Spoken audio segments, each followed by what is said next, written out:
Who Dat Nation, hold on tight, the trade deadline is shaking the foundation in New Orleans.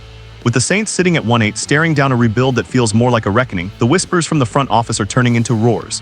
Salary cap nightmares looming, an aging roster on the brink, and just 5 draft picks for 2026. It's the kind of storm that tests every fan's faith. But amid the chaos, there's a chance to stockpile for the future if they play their cards right. If you're part of this crew, hit that subscribe button, drop a like, and join the conversation. This community runs on real fans like you.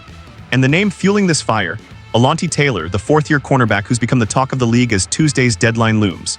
Taylor addressed the rumors head-on after Sunday's game, his words carrying that raw, unfiltered emotion only a player in the eye of the storm can deliver. "Man, I'm a God-fearing man. I feel like that's all up to God," he said, his voice steady but laced with the weight of uncertainty. "I love being here. I enjoy being in this locker room with this team and this squad. If I can stay here and be here, that's where I want to be. But I just want to be wherever God wants me to be." It's the kind of response that hits you right in the chest, reminding us why we root so hard. These aren't just athletes, they're warriors bearing their souls. Reports from Albert Breer at Sports Illustrated paint a clear picture. The Saints have fielded calls on Taylor and are holding firm for a Day 2 draft pick.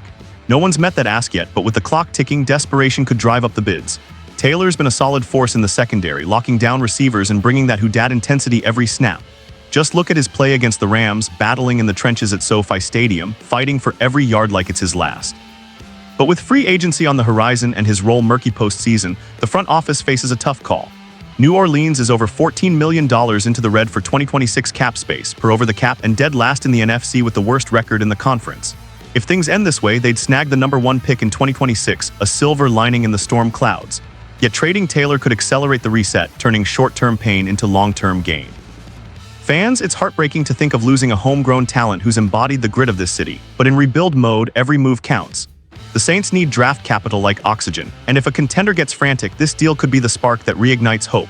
As the deadline approaches, Who Dat Nation stands united through the lows, the rumors, the what-ifs. We've seen this team rise from the ashes before, and with smart trades, the future could shine brighter than the Superdome lights. Whatever happens with Taylor, know this: the heart of New Orleans beats in every play, every decision. Stay locked in because the next few days could redefine the Saints' path.